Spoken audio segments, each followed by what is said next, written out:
Bismillahirrahmanirrahim. Terima kasih kepada moderator yang sudah memberikan kesempatan waktunya untuk saya bisa menyampaikan sedikit terkait tentang YouTube sebagai sarana pendidikan. Baik, mohon izin ya, saya share screen dulu.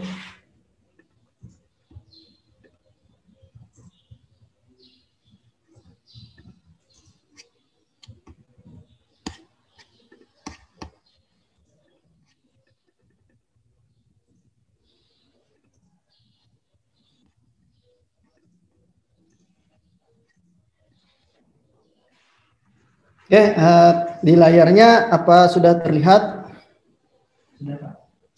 Terima kasih. Bismillahirrahmanirrahim. Saya percepat saja. Semoga ini bisa memberi wawasan kepada Bapak Ibu guru sekalian. Assalamualaikum warahmatullahi wabarakatuh. Perkenalkan, di sini saya akan memberikan materi ya, itu sebagai sarana edukasi di tengah pandemik. Ini merupakan kegiatan analog teacher of learning ya.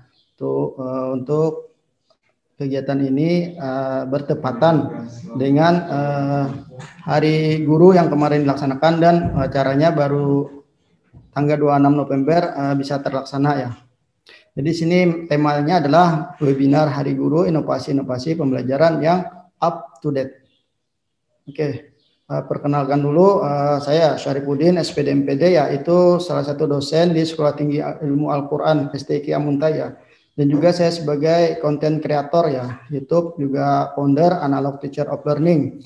Jadi ada quotes yang mengatakan begini ya, sekolah boleh selesai, namun belajar tidak boleh berhenti. Oke, kita lanjutkan materinya. Nah, di sini kita bisa lihat ya, data ini berdasarkan data yang saya ambil pada tahun 2018 ya. Saya belum menemukan data yang ada pada tahun 2020-2019. Jadi pada tahun 2017 ya, itu 1,5 miliar itu pengguna YouTube aktif. Berikutnya tahun 2020 ya, itu masih belum saya temukan datanya. Dan prediksi ya dari ini Tekno ya, Tekno itu mengatakan bahwa nanti pada tahun 2021 itu pengguna YouTube akan meningkat menjadi 1,8 miliar. Nah, ini maksudnya apa? Ini adalah kabar baik bahwa kita sebagai seorang pendidik ya, itu bisa menggunakan atau memanfaatkan sarana YouTube untuk media pembelajaran. Kita lanjutkan ya berdasarkan data ini. Nah, kita lihat ini ada beberapa manfaat yang bisa kita ambil dari YouTube ya. Itu yang pertama, kalau kita membuka YouTube ya, itu biasanya ada banyak kontennya. Di YouTube sendiri itu sudah membagi dua ya. Yang pertama itu YouTube untuk umum ya. Yang kedua itu YouTube Kids. Nah, jadi YouTube Kids ini itu dikhususkan untuk anak didik yang di bawah umur. Kalau jadi di bawah umur nanti ada sekitar 17 tahun ke bawah ya, itu bisa untuk YouTube Kids ya. Jadi orang tua kalau anaknya suka megang handphone dan membuka YouTube, nanti disarankan untuk download YouTube Kids ya. Karena konten-kontennya itu berdasarkan untuk anak-anak ya. Nah, sedangkan untuk YouTube yang biasa itu yang biasa kita gunakan ya. Yang pertama tadi apa? Itu untuk mengimbangi ya konten yang tidak mendidik. Nah, maka alangkah baiknya seandainya semua guru ya di Indonesia memiliki YouTube dan dia men-share apa-apa saja kegiatan terkait tentang pembelajaran, dan itu akan lebih bermanfaat ya. Itu tadi untuk mengimbangi konten yang tidak mendidik. Yang berikutnya, kenapa kita menggunakan YouTube ya? Itu agar mempercepat tersebarnya ilmu. Karena kan di YouTube sendiri itu dia untuk penyimpanan videonya itu tanpa batas. Jadi bisa sebagai sarana Bapak Ibu guru hebat sekalian ya, untuk menyimpan YouTube-nya, menyimpan videonya. Karena kan untuk handphone sendiri itu kapasitas memorinya itu terbatas. Tapi untuk di YouTube itu unlimited ya, tanpa batas. Jadi YouTube ketika kita upload video tentang pembelajaran ya, semua orang bisa mengakses. Nah, ini terjadinya percepatan tersebarnya ilmu. Dan ini sangat bagus ya. Ini kabar gembira bagi para pendidik ya. Berikutnya ada beberapa manfaat YouTube itu apa? Sebagai ekspresi siswa. Nah, dia bisa mengekspresikan karena kita lihat ya di era pembelajaran daring ini ya atau wabah COVID ini itu sudah banyak guru-guru yang menggunakan media YouTube sebagai media pembelajaran. Salah satunya adalah terkait nanti penggunaan model pembelajaran project based learning ya. Jadi siswanya karena tidak bisa tatap muka langsung ya, jadi siswanya disuruh membuat video dan diupload ke YouTube. Jadi siswa atau mahasiswa ya atau peserta didik nanti bisa mengekspresikan bagaimana kegiatan pembelajarannya. Oke, kita lanjutkan. Nah, di YouTube sendiri ya, itu yang pertama kita lebih lebih bebas kita untuk mengolah video sendiri ya. Itu terkait juga kegiatan yang dilaksanakan oleh analog teacher of learning ya. Itu ada namanya pelatihan ya, selain webinar yang kita laksanakan hari ini itu ada pelatihan. Nah, di dalam pelatihan itu biasanya guru-guru diberikan wejangan ya, ilmu-ilmu tentang pembuatan video, baik itu pembuatan animasi, pembelajaran yang mudah, keren dan kreatif. Bahkan ada sekarang kegiatannya itu untuk bulan November ini ada 3 ya kegiatan pelatihannya. Benar ya panitia ya? Kalau nggak salah.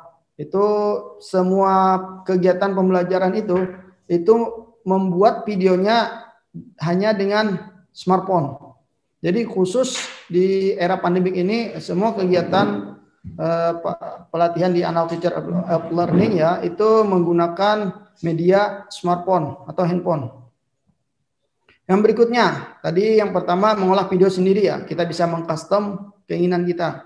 Yang kedua, di YouTube juga itu bisa memanfaatkan video yang sudah ada. Nah, untuk pembelajaran kan sudah banyak tuh di YouTube tuh. Nah, nanti ketik aja link-link di YouTube terkait tentang pembelajaran, misalnya pembelajaran bahasa Arab. Itu juga di analog teacher learning sudah membuat ya pelan-pelan itu terkait pembelajaran hiwar, percakapan menggunakan bahasa Arab. Nanti isinya adalah animasi. Nah, ini kan sangat disukai oleh anak-anak. Jadi kalau YouTube berbentuk animasi itu nanti anak-anak serasa tidak belajar ya. Dia menonton animasi padahal dia belajar tentang hiwar. Yang berikutnya apa? Nah, selain memanfaatkan video yang sudah ada ya untuk pembelajaran, terus mengembangkan kreativitas. Nah, ini tadi terkait tentang project based learning tadi. Nanti guru menugaskan mungkin siswa di atas kelas atas ya, kelas 3 kelas 4 ya, kelas atas 4, 5, 6 atau SMP, atau SMA atau mahasiswa ya, itu bisa mengupload videonya nanti di laman YouTube-nya masing-masing. Karena untuk pembuatan YouTube ini simpel ya, kita tinggal memiliki akun email dan disarankan nanti emailnya adalah Gmail. Karena YouTube ini termasuk bagian dari Gmail ya. Gmail itu adalah produk dari Google. Oke, kita lanjutkan. Nah, di sini YouTube untuk meningkatkan kualitas pembelajaran itu saya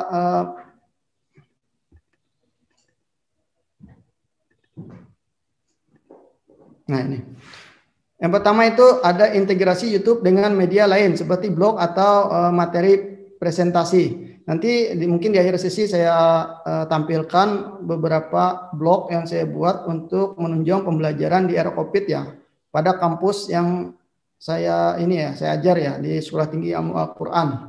Yang berikutnya itu mengembangkan komunitas belajar melalui YouTube di mana guru dan siswa terlibat bersama-sama.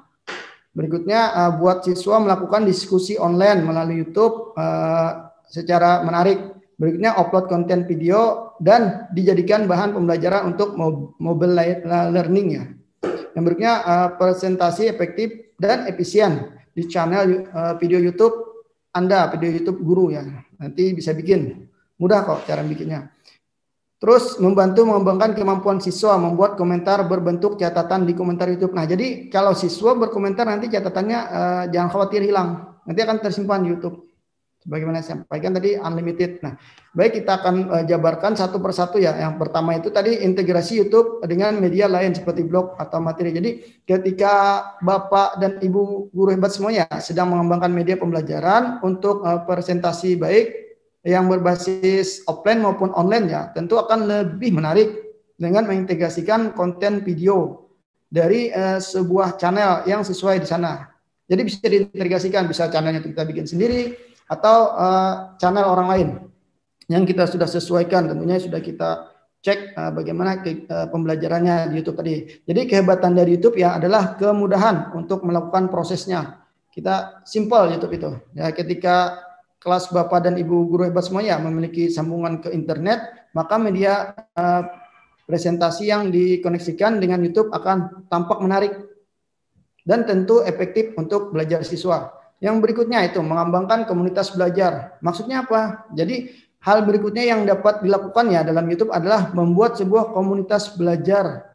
Jadi pada komunitas ini guru dan siswa dapat berdiskusi melalui komentar-komentar, terus menyarankan link-link video atau channel YouTube ya yang bagus untuk ditonton terkait sebuah materi ajar pada topik tertentu ya dan sebagainya. Jadi pokoknya ada banyak hal yang dapat dikembangkan dengan memanfaatkan fasilitas gratis dengan fitur-fitur yang disediakan oleh YouTube.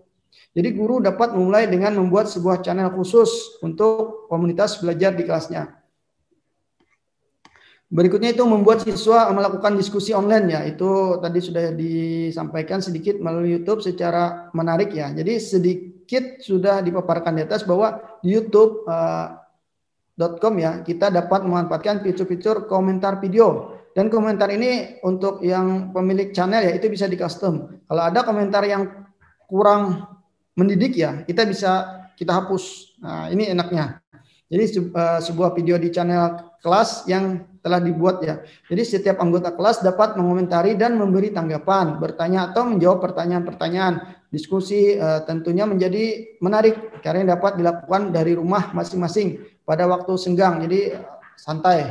Dan jangan lupa video streaming milik YouTube ya yang powerful untuk diskusi online. Bahkan jika videonya viral ya maka akan lebih banyak orang di luar kelas yang akan ikut berdiskusi dan menambah seru. Nah, jadi YouTube ini sarana tanpa batas. Berikutnya itu upload konten video dan jadikan bahan pembelajaran untuk mobile learning ya. Jadi melalui YouTube guru dapat mengembangkan kreativitasnya ya, dapat membuat konten video untuk channel khusus yang akan dimanfaatkan oleh kelasnya, baik kelasnya atau orang lain. Jadi siswa pada zaman sekarang ya sudah sangat mudah mengakses YouTube melalui berbagai perangkat ya, baik mobile, smartphone yang yang mereka miliki ya, yang tergolong dengan mode tonton offline. Nanti kalau kita offline ada juga terlebih dahulu di-download dulu yang dapat menghemat pemakaian kuota ya. Jadi kalau di-download dulu offline nanti bisa ditonton berulang-ulang. Nah, jadi pemakaian kuota internet lebih hemat. Jadi siswa kan terbantu belajarnya melalui video yang dibuat guru tanpa batas waktu dan dapat mengulang memainkannya jika mereka butuhkan. Berikutnya, jadi presentasi efektif ya dan efisien di channel video YouTube Anda. Jadi presentasi atau demonstrasi yang dilakukan guru untuk keperluan pembelajarannya seringkali lebih efektif dan efisien jika menggunakan video. Nah, ini dapat mengurangi biaya penggunaan bahan-bahan yang mahal. Sedikit lagi ya narasumber. Itu juga ada mengembangkan kemampuan siswa membuat komentar berbentuk catatan yang tadi sudah kita jabarkan ya. Catatannya bisa dilihat kembali. Terus mengembangkan kreatif siswa dalam membuat video dengan tugas upload YouTube. Oke, sedikit lagi ya moderator. Nah di sini Bapak Ibu sekalian bisa saksikan nanti di YouTube Education ya, Annual Teacher Learning. Nah saya akan memperlihatkan sedikit terkait tentang video yang sudah saya kumpulkan sarana pembelajaran pada YouTube ya. Sedikit ya sampai tampilkan.